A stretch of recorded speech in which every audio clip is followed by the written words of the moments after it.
Assalamualaikum warahmatullahi wabarakatuh. Jumpa lagi di channel A3H Elektronik, servisnya anak Dampal Selatan. Kali ini akan kita bahas sistematika atau sistem kerja daripada driver modul lampu LED. Ada yang model begini, terus ada yang model begini. Namun sistem kerjanya sama ya. Tentu yang pertama yang harus dicek dari sumber tegangan listrik.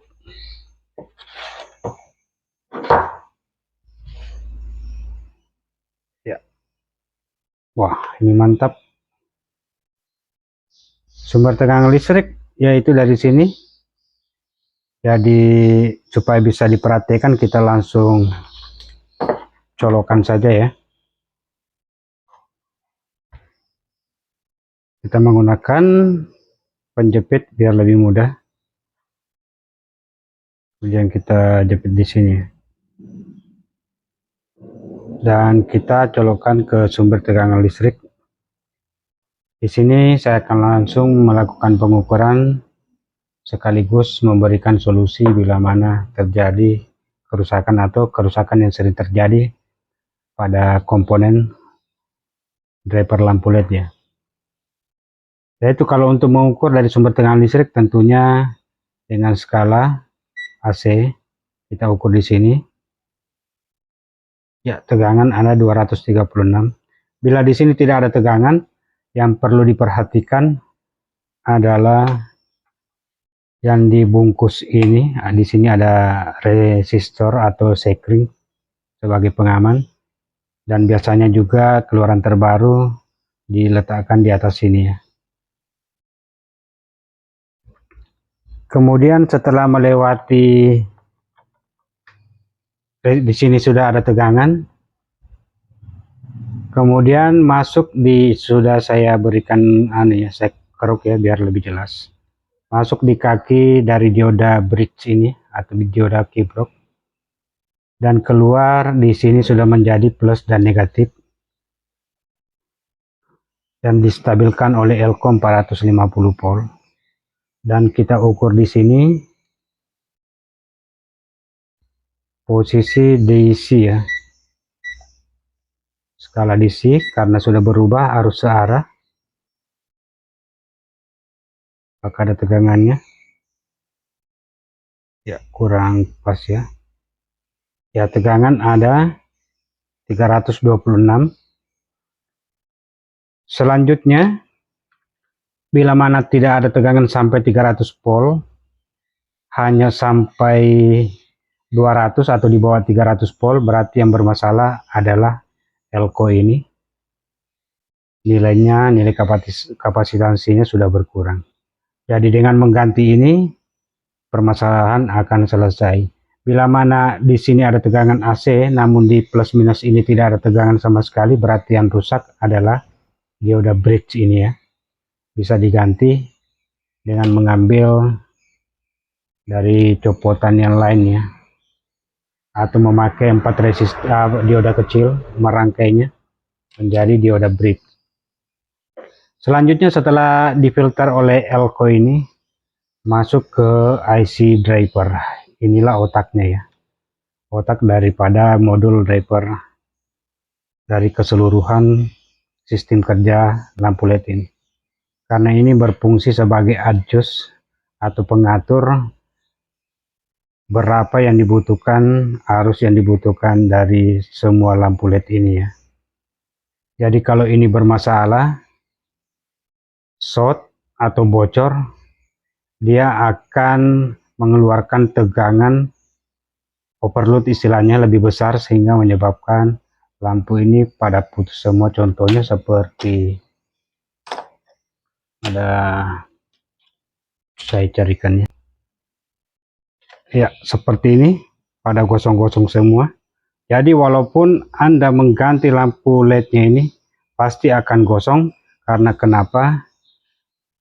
Driver ini rusak, tidak bisa menurunkan arus atau tegangan dari 300 volt dari filter ini ya.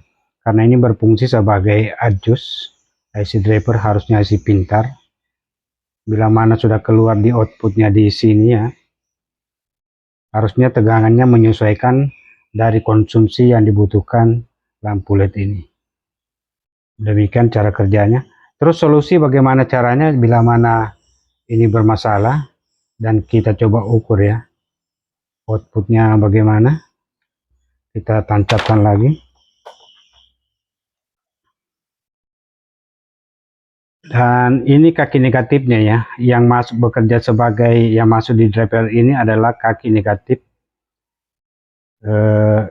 dari tegangan, kan ada positif negatif.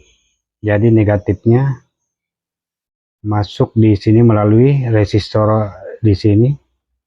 Jadi positifnya bisa kita ambil di sini.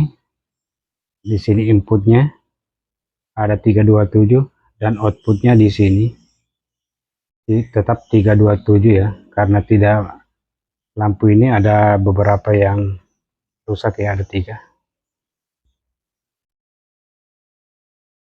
Ya, seandainya lampu ini menyala dan diukur output positif dan negatif di sini outputnya, tentunya akan nilainya bukan 300 lebih ya, namun menyesuaikan dari jumlah volt yang ada di sini. Misalnya ini adalah 9 volt per bijinya, seandainya ada 10, makanya 90 volt yang dikeluarkan dari IC ini.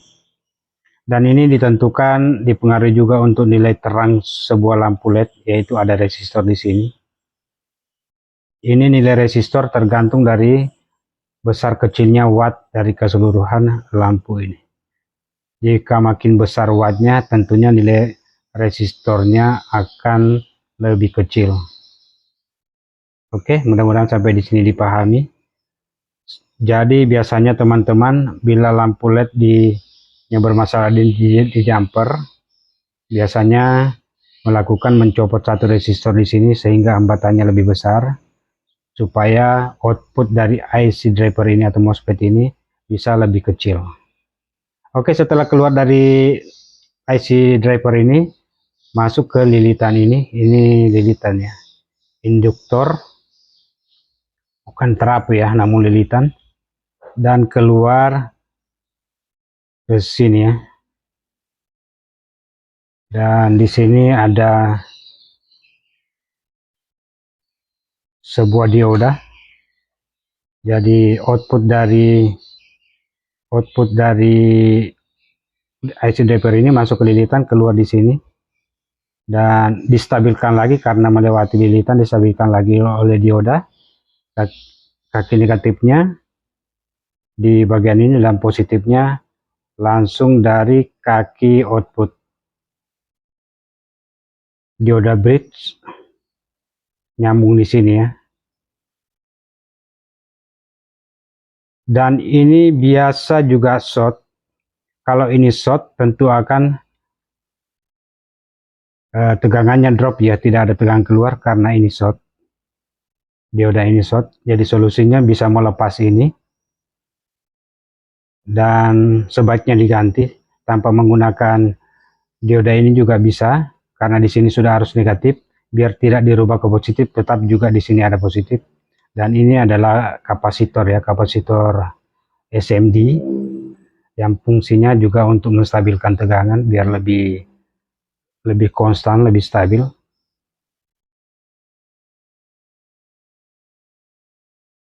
Oh ya, ada yang terlewati, bagaimana bila ini rusak? Ada dua gejala ini rusak ya. Yang pertama, tidak bisa menurunkan tegangan sehingga menyebabkan semua lampu gosong. Biar diganti akan tetap gosong karena ini tidak bisa menurunkan tegangan. Yang kedua, tidak mengeluarkan tegangan di sini. Caranya, kalau memang ada IC seperti ini bisa diganti. Kalau tidak ada cara ekstrim, yaitu dengan cara mengganti dengan resistor. Dan untuk lebih jelasnya bisa melihat konten saya di bagian playlist, ke beranda aja terus buka playlist. Di situ ada tentang lampu LED, resistor nilai berapa yang digunakan. Ini mengganti daripada IC driver yang ada di sini ya. Pengganti ini dengan kombinasi resistor. Ya, bagaimana kalau yang dengan model begini? Ini sama saja ya. masuknya melewati kabel ini dari PLN. Ini kapasitor keramik sebagai penghalus ya, soft star.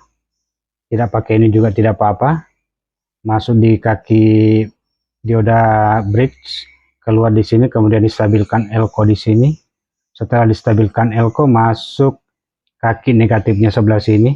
Sebelah sini kaki negatifnya masuk di IC driver ini dan keluarnya di sini ya. Keluarnya di sini. Masuk di sini dan keluarnya di sini. Setelah keluar di sini melewati lilitan, keluar di sini lilitan ini, keluarnya di sini. Dan untuk positifnya dari dioda bridge, positifnya langsung masuk di sini ya. Di sini ada positif. Dan untuk negatifnya melewati lilitan, untuk negatif di sini. Dan ini tembus di sini. Biasanya distabilkan lagi dengan elko yang ukurannya 100 volt lebih ya. Lebih kecil daripada yang 450 volt ini. Dan ada yang menggunakan apa ya, ada yang menggunakan seperti ini. Jadi tergantung pabriknya ya, suka-sukanya mau menggunakan kapasitor ataupun elko.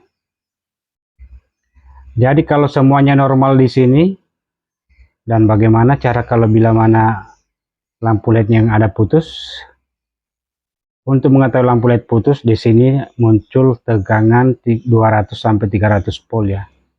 Rata-rata kalau bentuk seperti ini dan seperti ini mengeluarkan di sini tanpa beban, tanpa menyala lampu, tentunya mengeluarkan 300 volt kurang lebih. Namun setelah menyala akan turun sesuai dengan konsumsi lampu LED ini. Ya, dengan mengganti lampu LED-nya dengan menggunakan resistor 10 ohm, permasalahan selesai. Bila mana mau mengganti juga dengan lampu LED juga bisa.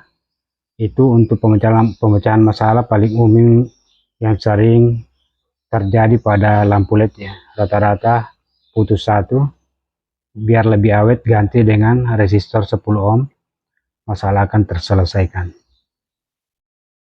Oke, saya rasa mungkin sudah cukup. Kalau kurang jelas bisa diulang videonya dari awal ya. Dan saya ucapkan terima kasih banyak. Assalamualaikum warahmatullahi wabarakatuh. Sampai jumpa. Bye-bye.